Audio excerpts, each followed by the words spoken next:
Microsoft ওয়ার্ডের আরেকটি নতুন ভিডিওতে আমি আসাদ একে টেকনোলজির পক্ষ থেকে সবাইকে জানাচ্ছি আন্তরিক শুভেচ্ছা ও অভিনন্দন।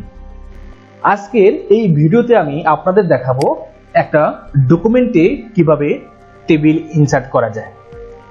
তো টেবিল হচ্ছে ইনসার্ট ট্যাবের টেবিলস গ্রুপের কাজ। তো আমি ডকুমেন্টের টেবিল ইনসার্ট করে এবং এ টু জেড টেবিলের যে ফরম্যাটিং গুলো আছে সেগুলো আপনাদের সামনে উপস্থাপন করব। তো ভিডিওটা শুরু করার আগে আপনাদের কাছে আমার একটাই রিকোয়েস্ট থাকবে, যারা আমার চ্যানেলটি এখনো সাবস্ক্রাইব করেনি তারা অবশ্যই সাবস্ক্রাইব করে আমার চ্যানেলের সাথেই থাকবেন। তো চলেন ভিডিওটা শুরু করি। ধরেন আমাদের একটা ডকুমেন্টে টেবিল ইনসার্ট করতে হবে, সেই ক্ষেত্রে আমরা কিভাবে টেবিল ইনসার্ট করব সেটা এখন দেখব। তো টেবিল ইনসার্ট করতে গেলে সর্বপ্রথম হচ্ছে আপনাকে ইনসার্ট ট্যাবে যেতে হবে, এরপরে টেবিলস গ্রুপে টেবিলস আইকনে ক্লিক করতে হবে। ক্লিক করলে আপনাদের সামনে একটা টেবিলের প্যালেট অন হয়ে যাবে। এখান থেকে চাইলে আপনার রেডিমেড টেবিল ইনসার্ট করতে পারবেন। যেমন এখান থেকে যদি আমি প্রথমে একটা এই জায়গার মধ্যে মাউস পয়েন্টার রাখি, তাহলে আপনারা দেখতে পাচ্ছেন এখানে আমার একটা রো ইনসার্ট হয়ে গেল। তার আগে আমি বলে নেই টেবিল কি নিয়ে তৈরি হয়। টেবিল হচ্ছে রো অ্যান্ড কলাম নিয়ে তৈরি। রো হচ্ছে হরিজন্টাল লাইন আর কলাম হচ্ছে ভার্টিক্যাল অর্থাৎ লম্বালম্বি। লম্বালম্বি এই অপশনটাকে বলা হচ্ছে কি কলাম, আর আড়াআড়ি যেটা সেটাকে বলা হচ্ছে কি রোজ। তো এখান থেকে আপনি চাইলে এরকম ভাবে আমি row row row row row এইভাবে একটা রোজ দিতে পারি। তো আমি যদি ডান দিকে যাই, এখানে আপনারা দেখতে পাচ্ছেন এরকম কিন্তু কলাম ইনসার্ট হয়ে যাচ্ছে। তো এইভাবে কিন্তু আপনি চাইলে এইভাবে নিতে পারেন। তাহলে এখানে আমাদের কতগুলো কলাম আছে, 1 2 3 4 5 6 7 8 9 10টা কলাম আছে। এইভাবে আমরা নিচে কিন্তু এইভাবে রো নিয়ে নিতে পারি। অথবা আমি যদি এটাকে আড়াআড়ি ভাবে টান দিয়ে জাস্ট ক্লিক করি, তাহলে আপনারা দেখতে পাচ্ছেন ডকুমেন্টের টেবিল ইনসার্ট হয়ে গেল। তো এইভাবেও আপনারা চাইলে কি করতে পারবেন, ডকুমেন্টের টেবিল ইনসার্ট করতে পারবেন। আমি আবার আন্ডু দিয়ে আগের অবস্থায় ফিরে আসলাম। এখন আমি ইনসার্ট ট্যাবে টেবিলস গ্রুপের টেবিল আইকনে ক্লিক করে এইখানে একটা অপশন আপনারা দেখতে পাচ্ছেন লেখা আছে ইনসার্ট টেবিল। তো আমি ইনসার্ট টেবিলে ক্লিক করলেই আমার ইনসার্ট টেবিল নামে একটা ডায়লগ বক্স অন হয়ে গেল। এখানে আমি কলাম নাম্বার এবং রো নাম্বার দিয়ে আমি টেবিল ইনসার্ট করব এবং সাথে আমার এই তিনটে অপশনস আপনাদের শেখাবো।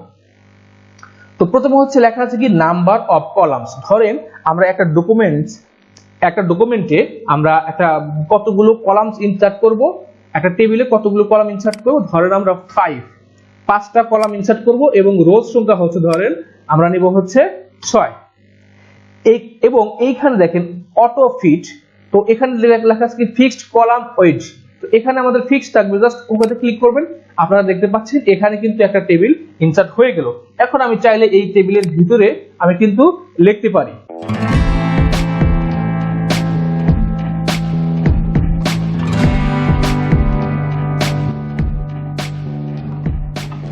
দেখেন এখানে কিন্তু আমি আমার ডকুমেন্টে যে টেবিলটা ইনসার্ট করলাম সেটার ভিতরে আমি এইভাবে কিন্তু লিখতে পারবো। তো এখন আমি টেবিলের আরেকটা অপশনস দেখাবো। যেমন ইনসার্ট টেবিল গেলাম, এখান থেকে দেখেন লেখা আছে টেবিলস এর অ্যারোতে ক্লিক করবেন, ইনসার্ট টেবিলে ক্লিক করবেন।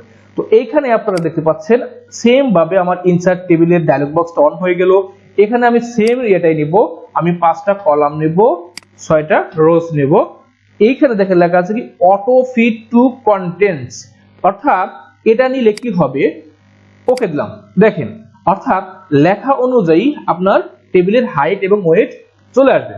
আমি যতক্ষণ লিখবো, যেমন SR নাম্বার লিখলাম, যত লিখবো ততই কিন্তু আপনারা এখানে দেখতে পাচ্ছেন আমার টেবিলটার হাইট ওয়েট বাড়তেছে। দেখেন এভাবে কিন্তু আমরা যত লিখবো এভাবে কিন্তু বাড়তেই থাকবে। আচ্ছা, টেবিলের আরেকটা অপশন হচ্ছে আমি সেম ভাবে যাব, এখানে ইনসার্ট টেবিলে যাব, এখানে সেম 5 কলাম 6 রো। আপনারা চাইলে কিন্তু এখানে দেখেন এই যে আপ অ্যারো এবং ডাউন অ্যারো আছে, এই আপ অ্যারোতে ক্লিক করলে কলাম বাড়বে, ডাউন অ্যারোতে ক্লিক করলে এই ডাউন অ্যারোতে ক্লিক করলে কলাম কমবে। আর যদি আমরা এই যে নাম্বার অফ রোস এর যে আপ অ্যারো আছে এখানে ক্লিক করলে বাড়বে, আর ডাউন অ্যারোতে ক্লিক করলে কমবে। এখানে লেখা আছে auto fit to window, just এখানে ক্লিক করে ওকে দিবেন। দেখতে পাচ্ছেন যে একবারে উইন্ডোর মধ্যে ফিট হয়ে টেবিলটা চলে আসছে। তো এইভাবে কিন্তু আমরা ডকুমেন্টে কি করব, টেবিল ইনসার্ট করব। তো আমি এগুলো জাস্ট সিলেক্ট করে ডিলিট করে দিচ্ছি। তো আমরা এই টেবিলটাকে একটু মডিফাই করব, অর্থাৎ আমরা যখন ডকুমেন্টে টেবিল ইনসার্ট করি তখন কিন্তু আপনারা দেখতে পাচ্ছেন ট্যাব বারে দুইটা বাড়তি ট্যাব চলে আসে, একটা হচ্ছে ডিজাইন আর একটা হচ্ছে কি লেআউট। ডিজাইন এবং লেআউট দিয়ে আপনারা এই টেবিলটাকে মডিফাই করতে পারবেন। যেমন আমি আজকে আপনাদের শেখাবো এই ভিডিওতে আমরা ডিজাইন ট্যাব, অর্থাৎ আমি আপনাদের ডিজাইন ট্যাবটা আজকের এই ভিডিওতে শিখিয়ে দেব, আপনারা বাসায় প্র্যাকটিস করবেন। তো আমরা কিন্তু ইতিপূর্বে জাস্ট টেবিলে গিয়ে কিন্তু আমরা কি করতে পারি, ইনসার্ট টেবিলে এই number of columns number of rho নিয়ে কিন্তু আমি নরমাল ভাবে টেবিল ইনসার্ট করে ফেললাম। ওকে, এখন আমরা এটাকে মডিফাই করব। তো প্রথমে আমরা ডিজাইনে চলে আসলাম। ডিজাইন চলে আসার পর দেখেন এখানে লেখা আছে কি টেবিল স্টাইলস।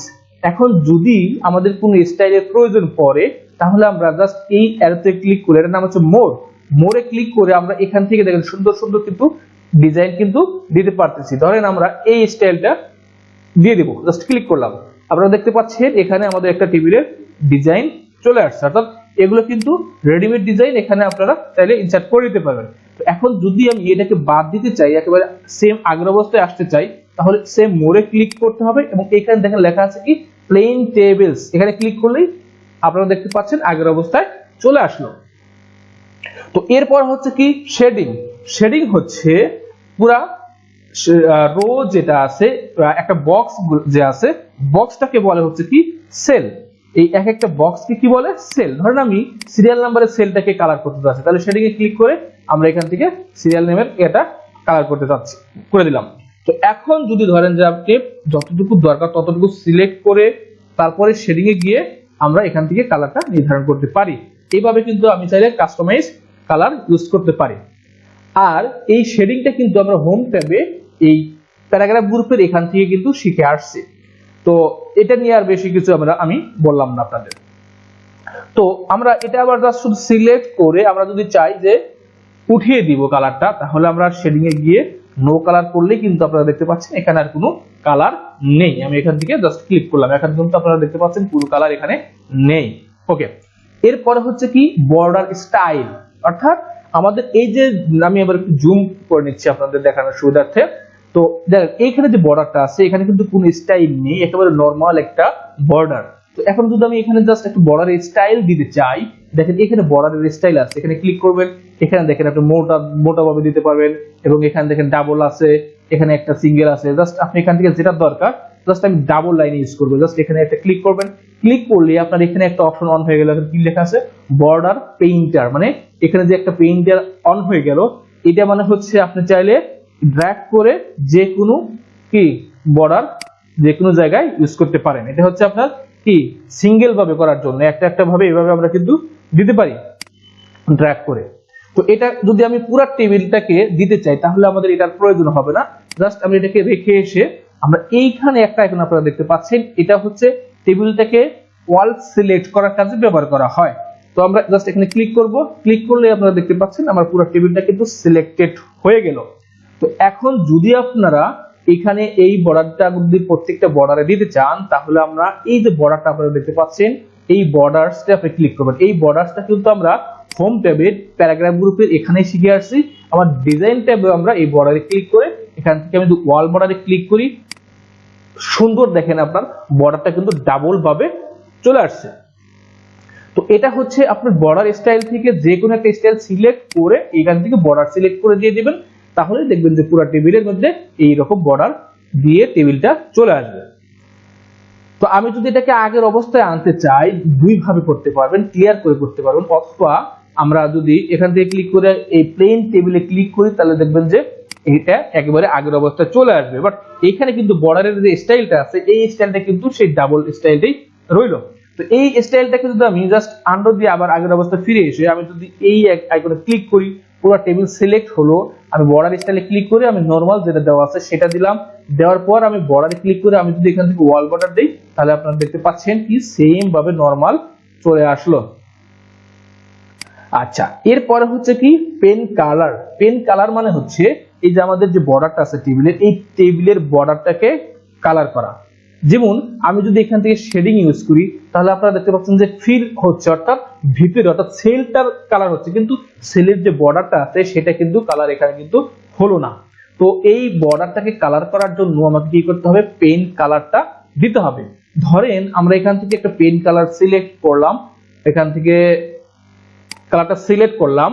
এই পেইন্টারটা যদি আমি এখন ড্র্যাগ করি তাহলে আপনি এই একটা ভাবে দিতে পারবেন। তো এটাকে যদি রেখে এসে আমি যদি পুরো টেবিলটাকে সিলেক্ট করে বর্ডারে ক্লিক করে অল বর্ডার দিই তাহলে আপনারা দেখতে পাচ্ছেন যে পুরো টেবিলটাই আমার কি হলো, বর্ডারটা কালার হয়ে গেল।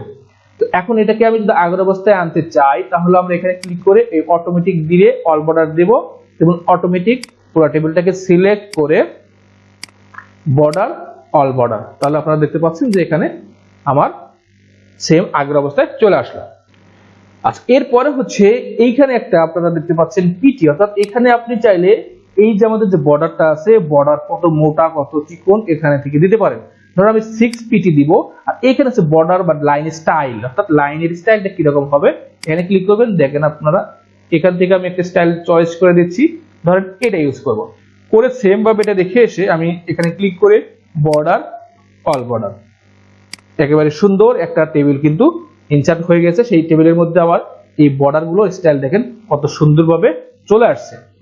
তো এটা হচ্ছে এখন যদি আমি রিমুভ করতে চাই সেম ভাবে আমরা এখান থেকে ক্লিক করে আমি যদি নো বর্ডারে ক্লিক করে দেই, নো বর্ডারে ক্লিক করে দিলাম, দেওয়ার পরে এটা রেখে এসে আমি এটা সিলেক্ট করলাম আগে, তারপরে অল বর্ডার বা নো বর্ডার দিলে কিন্তু দেখবেন যে আপনারা এখান থেকে সেটা চলে গেছে। অথবা এই মোড়ে ক্লিক করে প্লেন টেবিলে দিবেন, তাহলে দেখতে পাচ্ছেন যে আবার আগের অবস্থায় চলে আসলো। তো এইভাবে আমরা টেবিলের ডিজাইন ট্যাবটা ব্যবহার করব। তো আশা করি আপনারা আমার ভিডিওটা দেখে বাসায় প্র্যাকটিস করবেন, তাহলেই আপনাদের এই বিষয়গুলো মনে থাকবে। তো সবাই ভালো থাকবেন, সুস্থ থাকবেন, খোদা হাফেজ।